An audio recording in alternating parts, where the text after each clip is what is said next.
Tonight, ladies and gentlemen, we have the privilege of presenting for your approval the premiere performance of The Mystery of Edwin DROOD. This being a musicale with dramatic interludes, as you are no doubt aware, our own Mr. Charles Dickens was full halfway through the creation of the greatest mystery novel of our time when he committed the one ungenerous act of his nerve career. He died, leaving behind not the slightest hint as to the outcome he had intended for his bizarre and incomplete puzzle, The Mystery of Edwin DROOD. Tonight, however, ladies and gentlemen, when together we reach that part in our story beyond which Charles Dickens wrote no more, I shall be asking you to vote upon rather key questions in regards to the solution of our plot. At that point, our cast will make its most earnest effort to meet the supreme challenge to devise an ending according to your own specifications. So come on, let's all be as vulgar and as uncivilized as the League of All. So come on, kick off your boots, loosen your courses, and enjoy yourself. By the by, those gentlemen among you who are out alone and require companionship up and through the final curtain. You need only to speak to our stage manager, Mr. J. Throttle, whose pleasure it is to see that. You need never be lonely again. I'll fix you up later, sir. No, Jim, I think he needs fixing right now. His tongue is hanging out. No, it's a pink toy! So, come on now, let us proceed to our bill of fare without further ado. For the first time ever, the completed musical rendition of The Mystery of Edwin DROOD.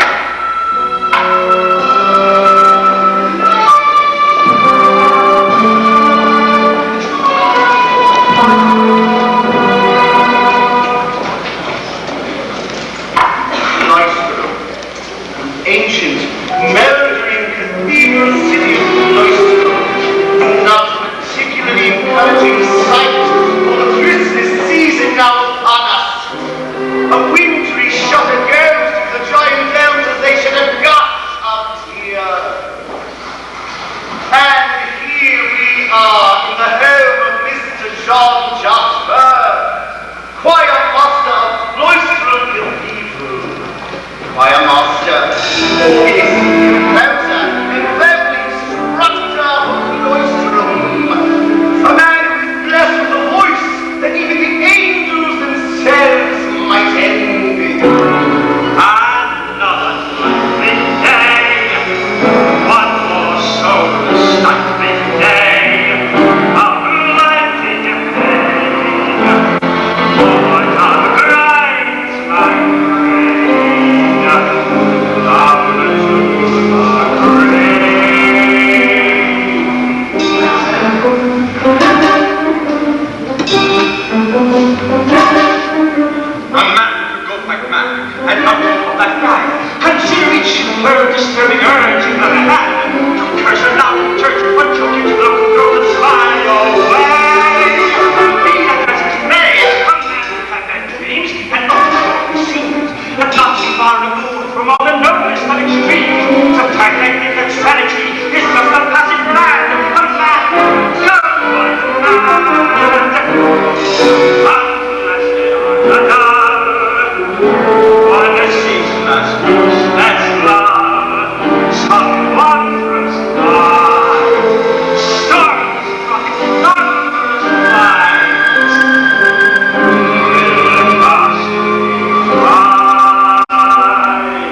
John Jasper awaits your rivalry of his beloved nephew and the title character of this evening's diversion, young Edwin DROOD. Hello, Uncle. Why, there's the lad now. My dear Uncle. Yes, ladies and gentlemen, your eyes do not deceive you. Devotees of Mell impersonation are more accustomed to seeing Miss Nutting in top-hat tales when she does her inimitable rendition of Orange Eye Hop Atop. But tonight, she hides her distinctive form beneath the garb of young Edwin DROOD. A warm round of applause, if you will, for tonight's guest artiste and London's leading male impersonator, Miss Alice Nutting.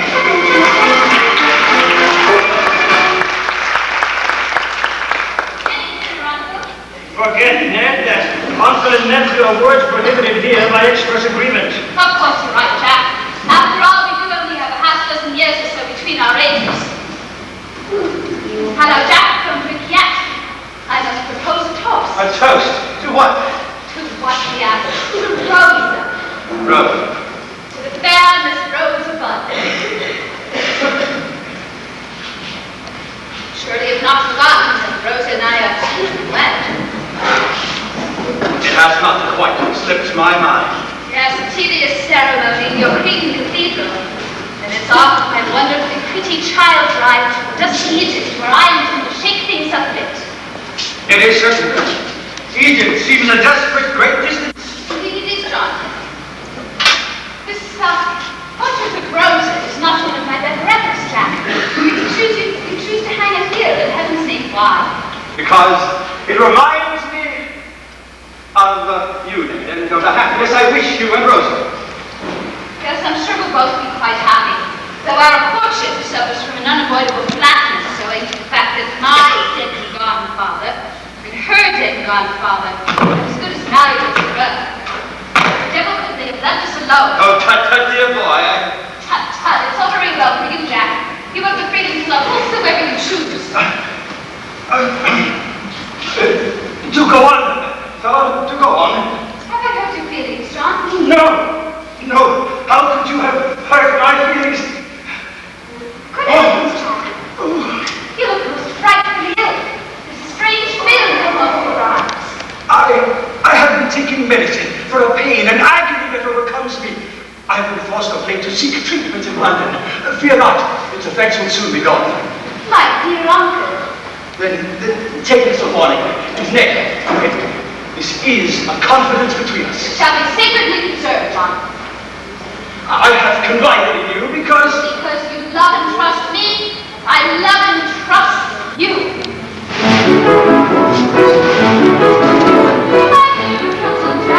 My dear, bless you, Ned. I'm like without your presence, working like you could dead. The kings of hell may blow, but as you well may know, I leave your call to small and fix the fire now. For you.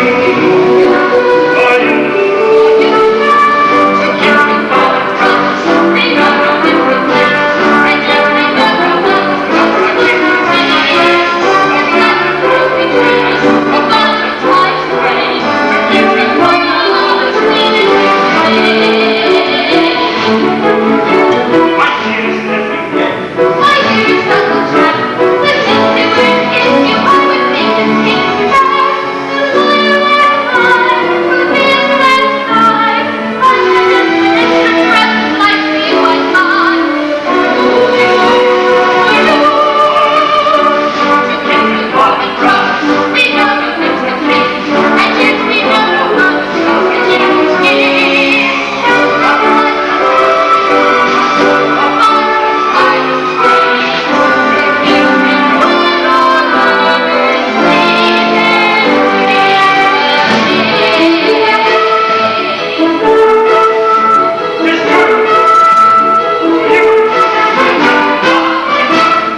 Edwin DROOD is visiting fair Miss Rosa Bazzard, his bride-to-be. Offer his regards. Rosa, like DROOD, is an orphan.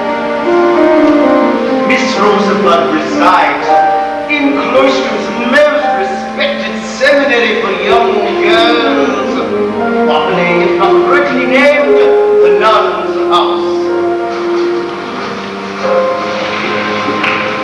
The part of Rosa is played this evening by that most delicate of English roses, that blossoming bud which has yet even to have been plucked. Ladies and gentlemen, the unspeakably lovely Miss Deirdre Pettigrew.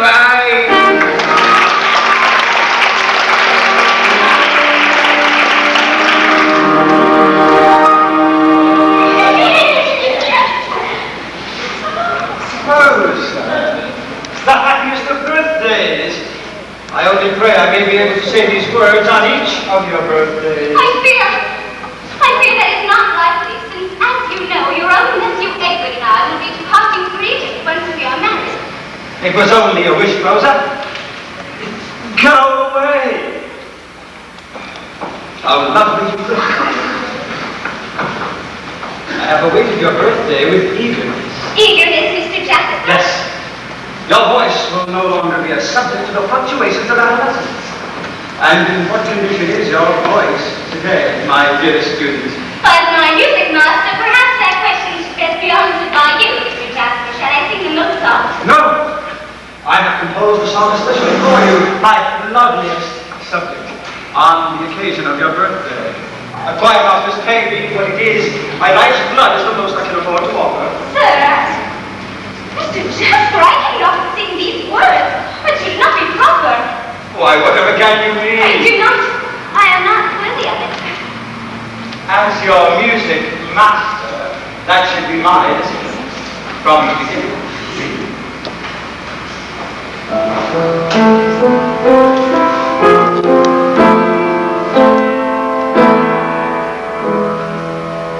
Between the very dead of night and day, oh, the freely sheets of light, I lay and in the moonlight, and in myself, you are being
But lovely will not do. When you sing the words, you must make me feel you mean them. Once again, if you please.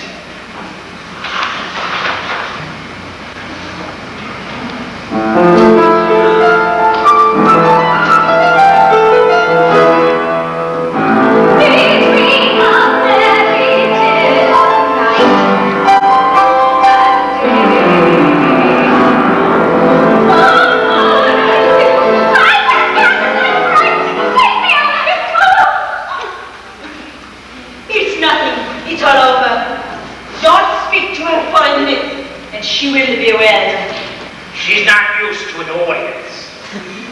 Besides, Mr. Jasper, you are such a conscientious master that I believe you make her afraid of you. No wonder. No wonder. You'd be afraid of him under similar circumstances, wouldn't you, Miss Bazzard? Not under any circumstances. Ladies and gentlemen, our own fiery spirit, the unpredictable Miss Janet Convert.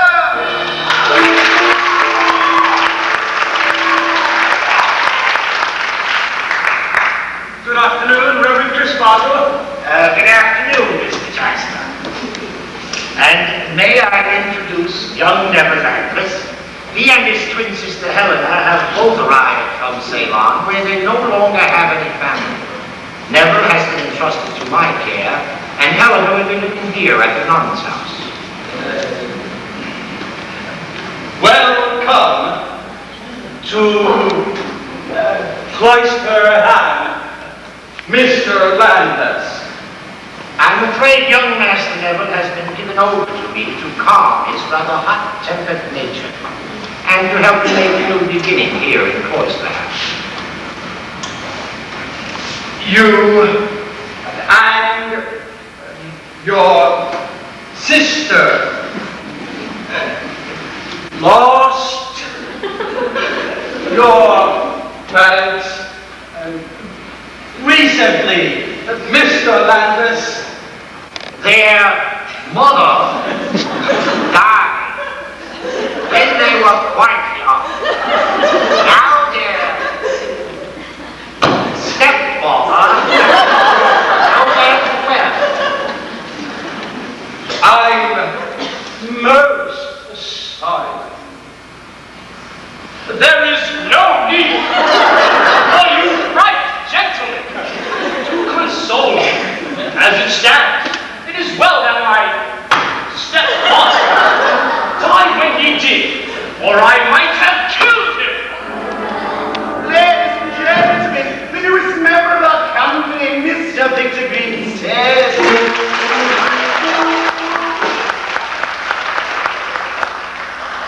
I surprise you, sir.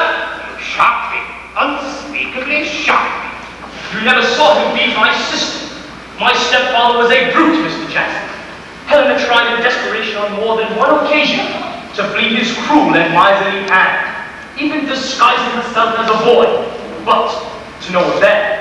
As for myself, I have had tried to subdue, from my earliest remembrances, a deadly and bitter hatred, which has made me secret and revengeful. I say. However, sir, your kindness and goodwill have deeply moved me. I pledge to change my ill-tempered ways and break new ground for myself. There's the lad. He'll soon blend in, Mr. Jasper. Your pupil, Mr. Jasper. She sings beautifully. Thank you. Your efforts have not been without success. I trust so, Mr. Landless. And may I ask if your relationship extends beyond that of pupil and master? Heavens, no. Miss Bud is betrothed to young Edwin Drood, Mr. Jasper's nephew. You'll do well to cast your eyes and interests in other directions, sir. I beg your pardon, Mr. Jasper. No pardon is necessary. However, I must be off. Choir practice, I fear. I wish you well in your new life, Mr. Landless.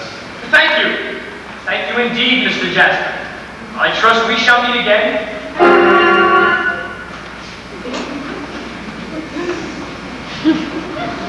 and I shall like to meet this Drood and see what sort of man is worthy of the affection of Miss Bud.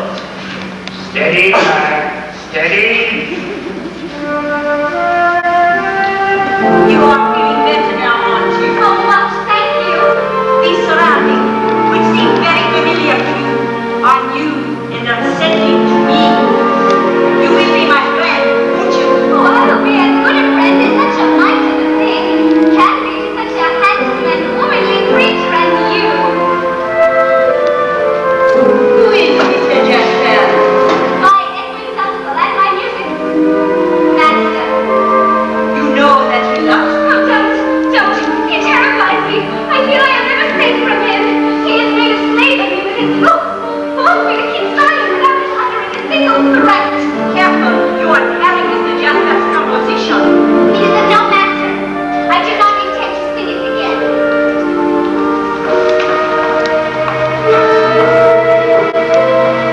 I'm sure we'll have at least one more reprise of this before we're through, don't you think? Excuse me.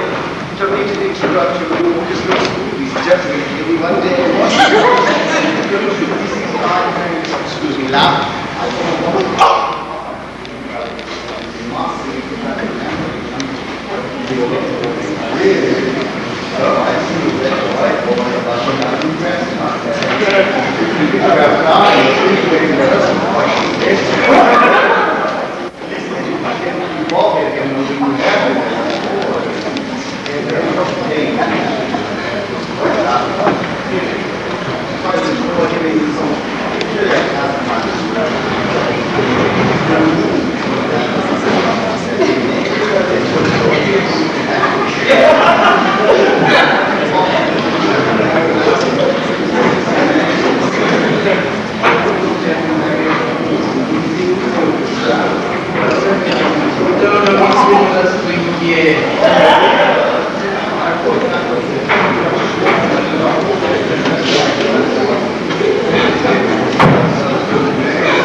And now, ladies and gentlemen, we step from the chaste sanctity of the nun's house and travel for reasons that will soon become clear to you to the wickedest hole of the wickedest corner in the fabric of the city of London.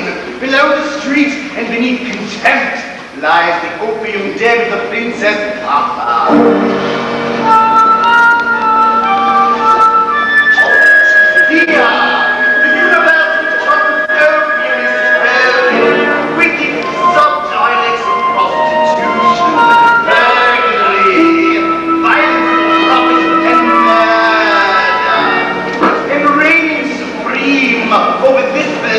On England's fair complexion is the Princess Papa, who ministrates to a client's needs and hears more than she tells.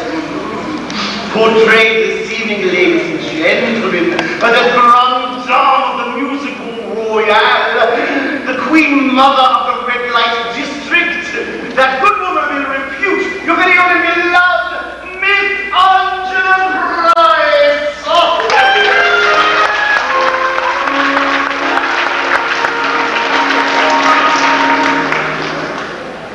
Climb down high, that's what I tell them. If it did, would I be here? Mixing pipes, what then I sell them for a pint of rotten beer. Throats you cut to pocket grommets, then you slut to cups of sleep. Bosh of vice or clean tuppence, you're disgrace to work so cheap. So I say, don't be a sinner for the price of London gin. It can't buy for one square dinner with a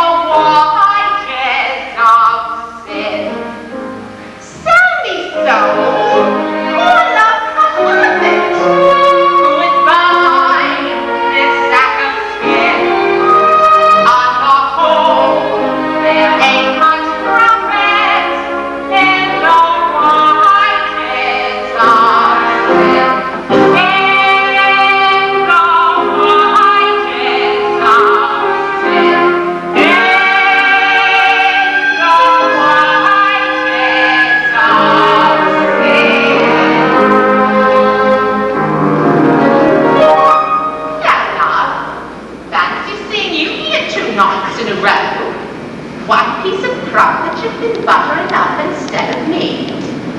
One slice of raspberry tart. Oh, begging your pardon, miss, I'm sure. First time out on the town with a visit? Well, never you worry, love. I've had 'em on numerous occasions. And whatever you've got in store for you, thank God, it will be over within an instant. What do they say, love, by the note? I had him when he was 14. God love him. Should not have medicines at him. He's not had any since.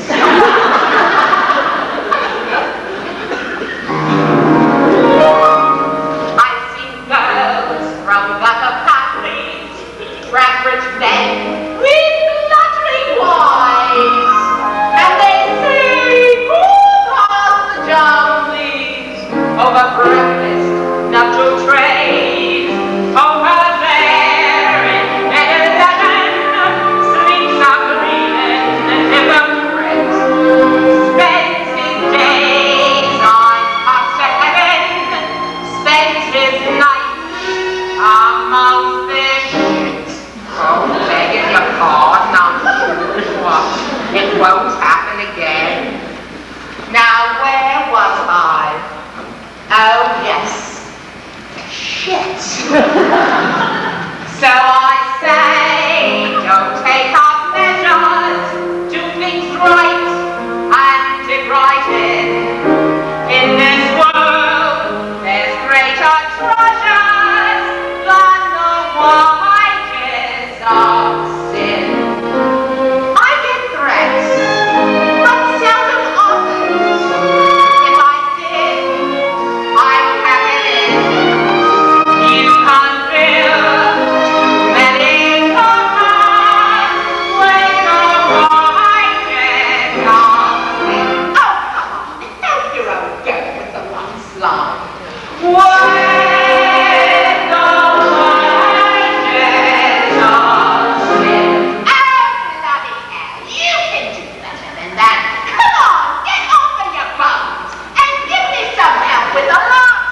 seems a large sum for a small courtesy. However, if you are that needy, then the railway station. The nearest is in Aldgate, 10-minute walk away from the river. I thank you. Incredible. Are you then? What are you? I wonder how many of you noticed that meaningful statement? It sounded suspiciously like a clue to me. Might we have it again, my dear? Eila? Yes, once more, please.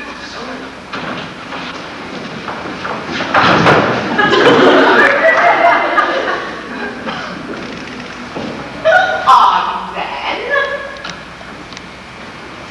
What are you?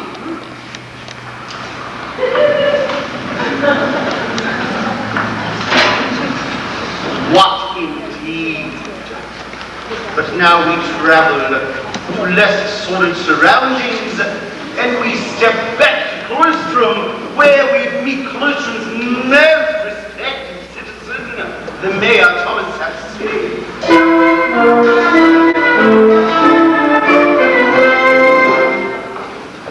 Good afternoon, Mayor Saxey.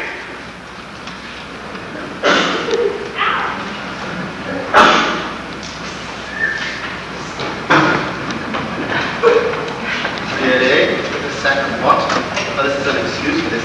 But you notice once again who gets solved in the talk? Excuse me, ladies and gentlemen. Your kind indulgence for a short announcement. The part of Mayor Thomas Saxey will not, and repeat, will not be portrayed by Mr. James Hitchens as is indicated in your programs. You see, Mr. Hitchens, as you are no doubt well aware, bless you, love. The rainy at night hasn't been left catch a bit of a cold, have you there? As I was saying, excuse me, talking, Mr. James Hitchens is more accustomed to appear in the part of the rear than up here in front of the footlights. And it will come as no surprise to many of our regulars. He is once again massively indisposed due to injuries he has received while fighting for a lady's honor. Apparently the lady wished to keep it. And so the part will be portrayed this evening by your own humble chairman, an obedient servant. I refer, of course, to myself, Mr. William Cartwright. I trust this last-minute substitution meets with your approval. And might I add, it's more your luck than mine.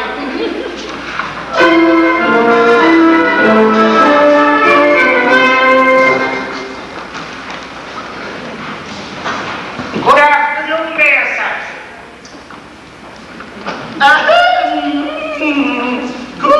Good afternoon, Mr. Crisparkle. These are my new charges from Ceylon, Mayor Saxey. I'm taking them to meet. I live back at 3 months now. Helena, Mell, allow me to introduce young Edwin. Sir, I congratulate you on your good fortune, sir. good fortune, sir. Your betrothed. Oh, yes, Rosa.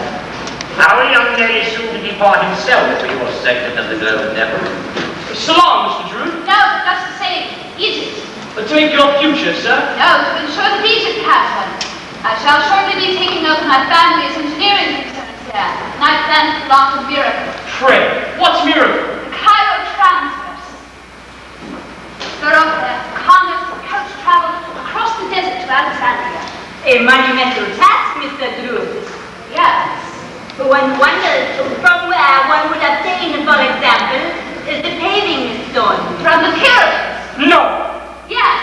My studies show that there's enough rock in the top half of the Great Pyramid alone. This is English blasphemy. It is not enough that you take our delicate brew of teas and likewise improve it by pouring kindness into it. Let's not raise our voices here in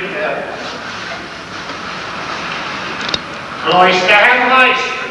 I meant no offense, sir. And I did not mean for my old ways to rouse such emotion. or to ruffle your splendid feathers, Miss Bud. Oh, I'm sure Mr. Landless only feels passionately about his part of the world, Edwin, as long as he keeps his passions in check. I fear I have not yet adapted myself to your restrained climate, Master Edwin. Miss Bud. My uncle has already given me some account of your hot-blooded temperament and heart, and it is hoped you have nothing but both behind you. My reputation precedes me here, a situation I needs must fear. Why what am I a blending in with this my shade of skin? Why thought I please my slaves at last, but they anticipate my past. What shall I show them the full effect? What do I owe them? What they expect? A British subject on display, in fact said on today. Our immigration to this location has brought our station down among this distant nation. Delight creation in rank and file and English on it, British am I. British am I, English am I. There are two subjects we don't discuss, One is our mama, and the other's us. and yet my dear and true, A British subject, nonetheless. In town of America, what's all the fuss? Old town of America, he loves to fuss. A British subject, bred and born, and subject not to scorn. Our immigration to this location has brought our station down among this distant nation. Device creation in rank and file and division and British am I. Our immigration to this location has brought our station down among this distant nation. Device creation in rank and file and division and British am I. This is the way we'll stand till we die. Till we die.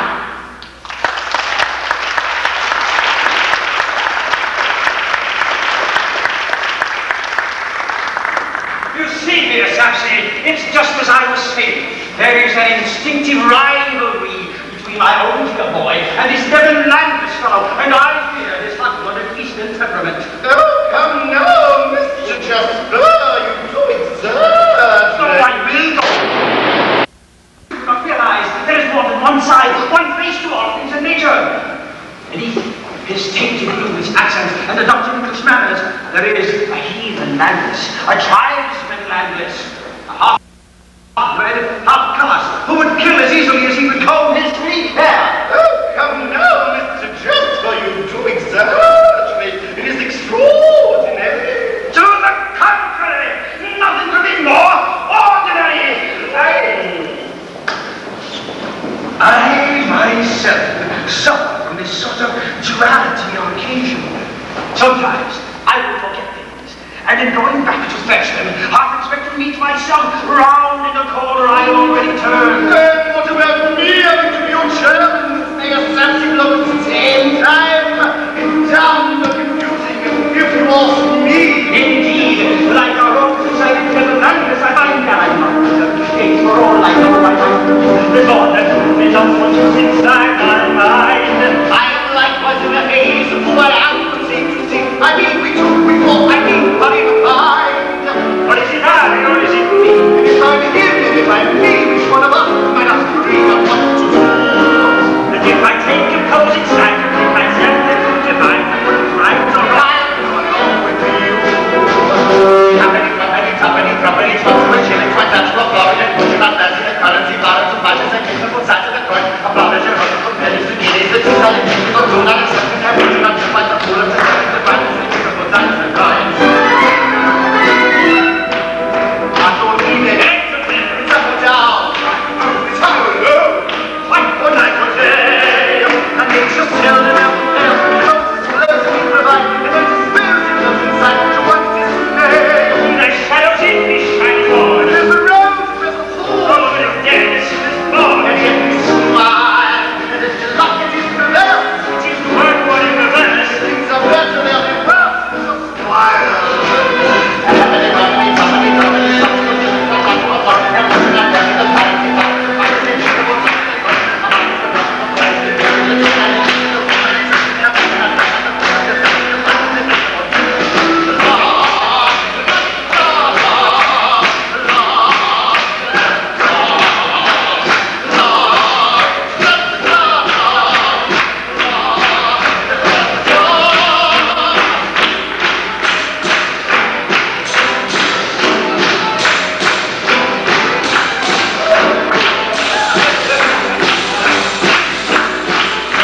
high street, and fall in step with a relic known only to the citizens of Cesarano as dirt. A man whose knowledge of the cathedral tombs is surpassed only by his capacity for spirits. He is wending his way towards an important assignation. What's that you say, Bill? I said an important assignation with the Mayor Thomas Cesarano behind. What's that you say, Bill? I said around behind. And so have you. I did not come here to be insulted. Well, where do you usually go? I am not a complete fool, you know. Oh, which bit is missing? You're next to an idiot. Pleased to meet you. Ladies and gentlemen, sing little girls tonight. The clown prince of the music hall royale. Your friend, not mine. I give him to you and I don't want him back. Mr. Nick Rickard. Assisted, dear friends, by the old lad, young Nick Cricker II. Yes, this is General One Man across the Nick Rickard and his son.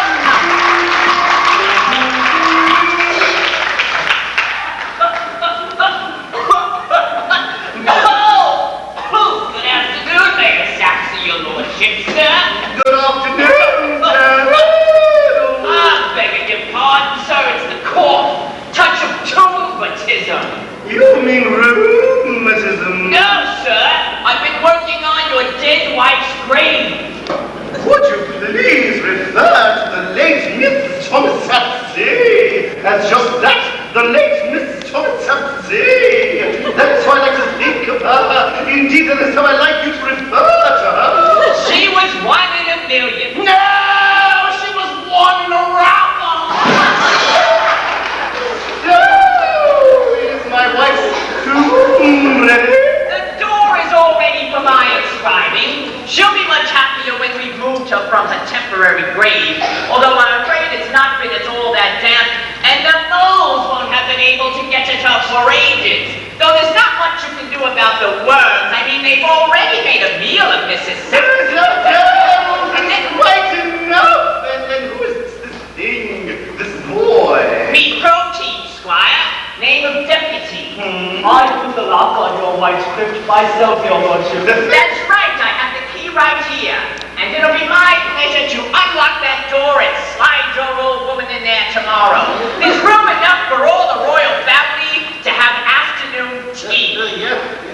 That crypt is a national treasure, if I may be so bold, your grace. Why, just a little while ago, Mr. John Jasper asked me to take him down to the crypt to see it. I wonder how many of you heard that suspicious statement. You might want to put it on your list to think of later. Steady on, Bill. We don't want these people jumping to conclusions without all the facts at hand. Otherwise, they'd all be running off to the races.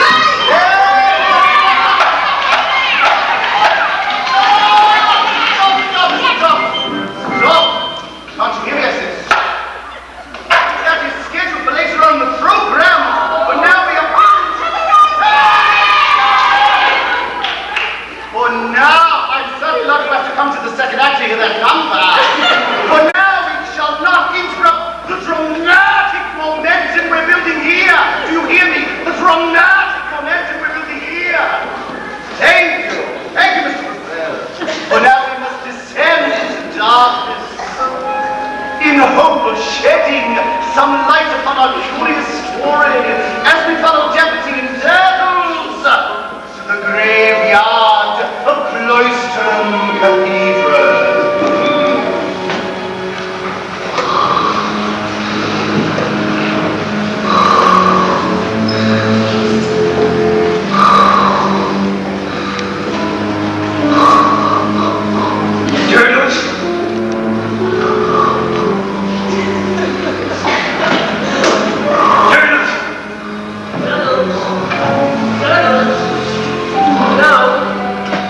Who's there?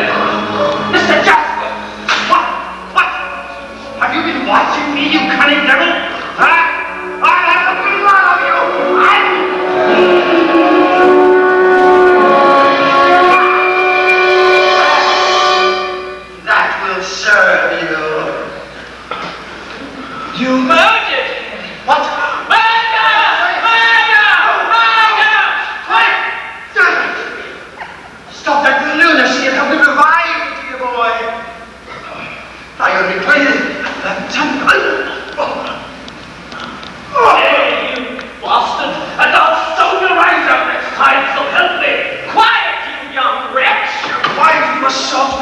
Say, Deputy!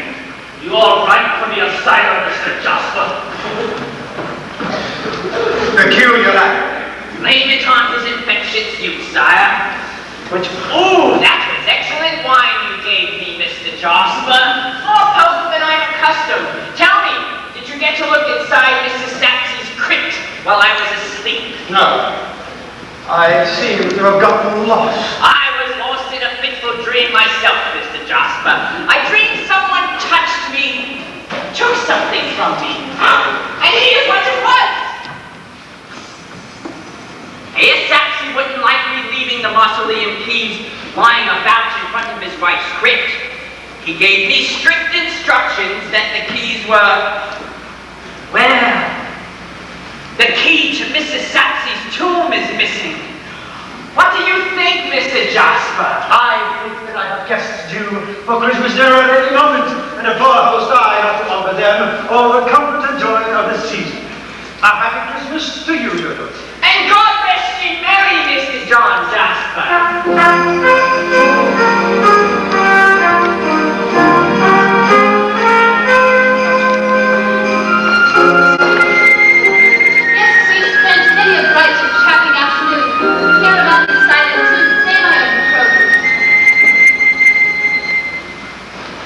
Rosa, we are not legally bound to marriage.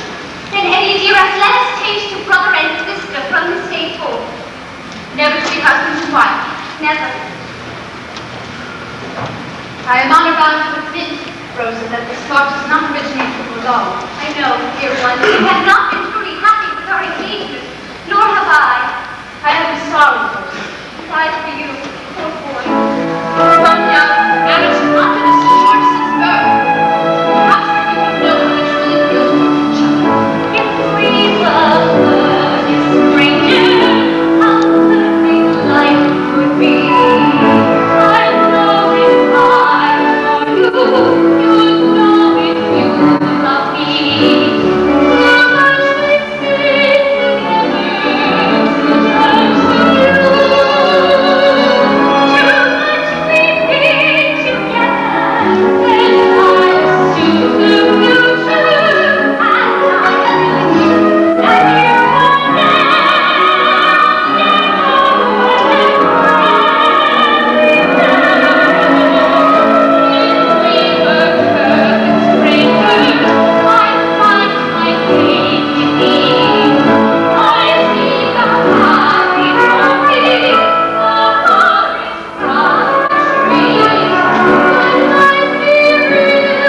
night that Rosa's mother died.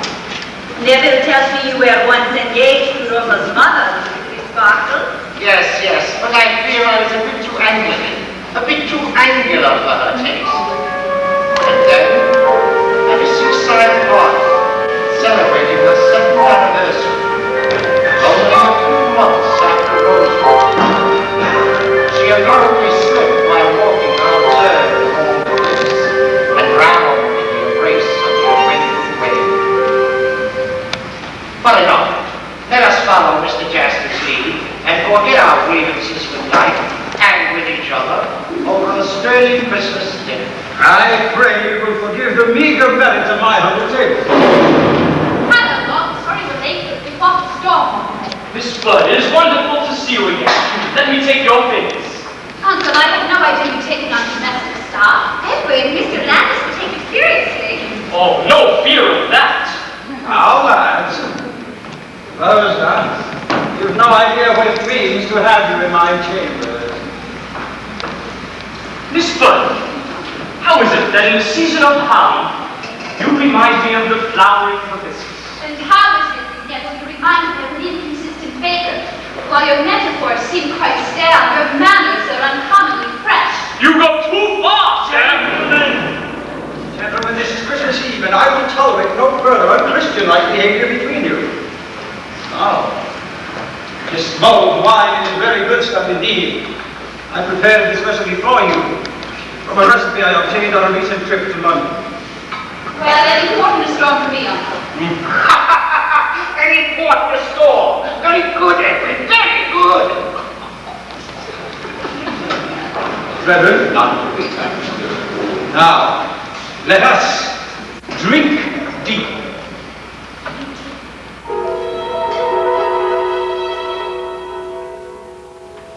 Wine is more potent than usual, Uncle. Well, I thought you lads would like it. Now let's have no more ill will between. Please, Edwin. There is no longer any cause for rivalry between us, Mell. You have my friendship, if you wish it. Then a Merry Christmas to you, Edwin. The goose is cooked. Miss Flood, I think your next Christmas dinner shall be in Egypt. My God, Landis, perhaps you should accompany us to Cairo. I'm sure Rosa and I could use someone to carry our bags. What? Someone better acquainted with the foreign tongue than he is in minding his own. Gentlemen, Ladies, sir, I don't want to go to now supercilious. Ye wear a fire, cut that wine out. What's a waistcoat boy that soon be torn baggage to maggots, ain't I? Nothing is to be, nothing is to be.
again. When, if ever.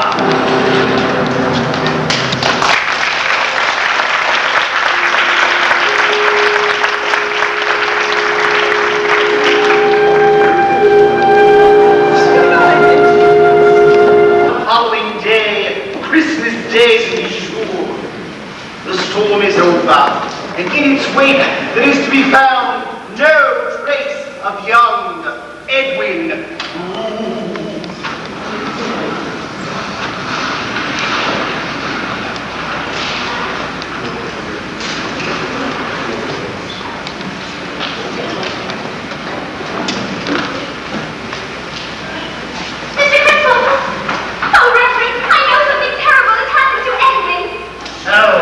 Let us wait until my assistant Bazzard reports. You have heard, I am sure, the second voice, that no news is most certainly good. Hearing this now. Bazzard, what news? No news! There, you see. I don't believe we've met the assistant Bazzard. His chief occupation lies in guiding excursion parties around our church. Quite a showman is our Bazzard. Though tragically misplaced. Misplaced? Yes, he carries with him a secret. Now, Rosa, what do you think our Mr. Bazzard has done? Oh dear, nothing dreadful, I hope. Mr. Bazzard has written a play. A tragedy. The thorn of anxiety. When will it be performed, Mr. Bazzard? Never. Sometimes I think Mr. Bazzard has more pride in its lack of support. Like a citizen of Greece who prefers the Parthenon and Rome. But I hope to see Mr. Bazzard's work performed someday. I too, Mr. Bazzard. I love the theatrical world, but there are many stages beyond the proscenium. I want to play a larger part.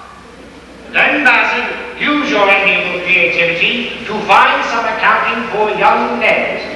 That assignment I eagerly accept. Oh, my dear, helpless Edwin. How like the mother she looks. And the Lord seemed fit to smile on her. And her mother not married another, nor met her death 2 years later at the pleasure party by the sea. I might have been Rosa. Father, I need your bread. Rise, my child. You will feel better sometime.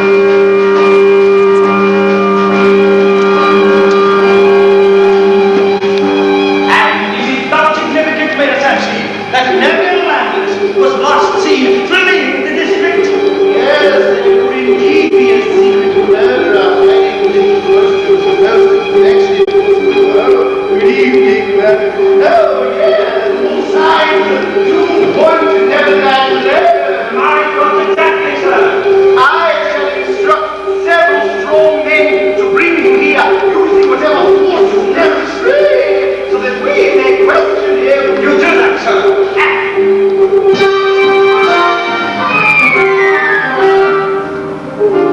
We'll find out the lad that's writing up now. Yes, when we find him, we'll educate afterwards. Fine. And then luck. We'll have a hen for Christmas. Fetch the dogs!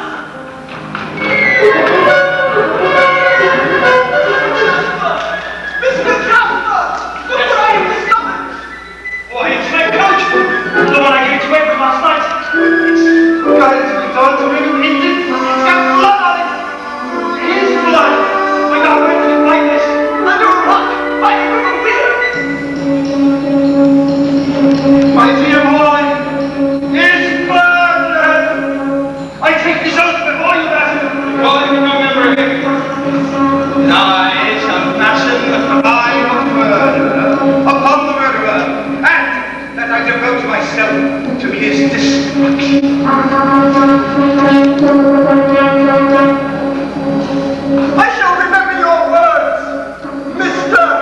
John Jasper! And I believe that about does it for you this evening, eh? That's right, Bill.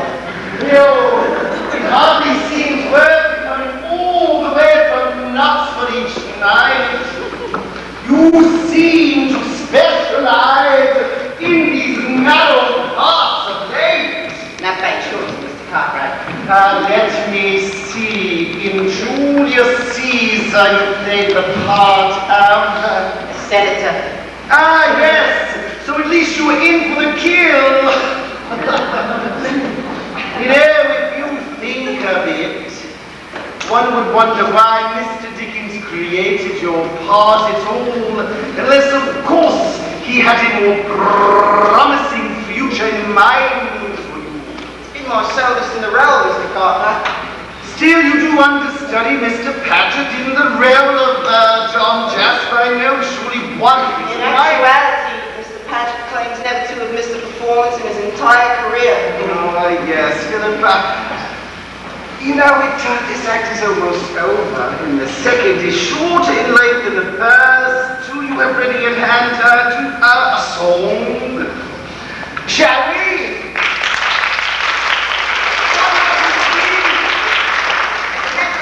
Mr. Cartwright, I do have, in accordance with my part of this evening, aspirations as a writer, and have composed a brief song which I underscores the dilemma I share with the character of Bazzard I portray. I hesitate to... Yes, Mr. Batch, the title. Never the luck, Mr. Lovely things, Mr. Patel. Thank you. Ladies and gentlemen, a short diversion in our journey this evening. The debut of an unpublished and perhaps rightly unheard composition. Mr. Philip Batch singing his own Never the Luck.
I had reached the river. What are these bloodstains on your shirt front and on your walking stick, Mr. Mell? I acquired these bloodstains, sir, just now, when these men of yours dragged me forcibly back from the countryside, where I had been walking. Nevertheless, as acting constable for the district, I place you under arrest. How many of them did it take to model you in this way? 8. You have an interesting way with the law to Cloisterham, Mr. Saxby. And you, Mr. Jasper. For days now you have been warning all Cloisterham of impending violence between your nephew and my brother. What do you know of all this? Only that my nephew is dead. Mayor Sapsy, I warrant that young Mell has no knowledge of Master Drood beyond that which he has freely volunteered. And you shall volunteer nothing further, Neville. Might I remind you and your brother that there is the issue of Mell's hand? Before you utter that word again, you laughable man, perhaps you will be good enough to furnish us with a body, a victim, a corpse, something more tangible than an errant nephew, a timorous uncle, and a ludicrous city official who has no backing for his charges beyond your thought and sheer circumstance. Hear, hear. Well said, Helena. She's right, you know, Mr. Sapsy. Without Edwin's body, you cannot possibly arrest young Master Neville. All right, very well, release him. Bless you, Mr. Griswold. I am obeyed. I only wish that I could express my gratitude without the strange, somewhat geographically unfeasible aspect. Yeah, let us all pause here for a moment, shall we? Edwin Drood has vanished and may most likely be David, Dr. has sworn vengeance upon his nephew's murderer, who most of his populace suspect to be Neville Lance. But the charges against him will have never seen his thanks to Helena Lance's steely resolve and the kindly support of The Reverend Miss Baltimore was engaged to. Rosa's deceased mother. Meanwhile, it's difficult to know what one should make of. The drunken stonemason Durdles and his young apprentice deputy, not to mention. The mysteriously motivated purveyor of opium, Princess Hopper. Statements to consider during the interval with one admonition. Should you leap to conclusions without all the relevant information, you may find yourself carried off to the races.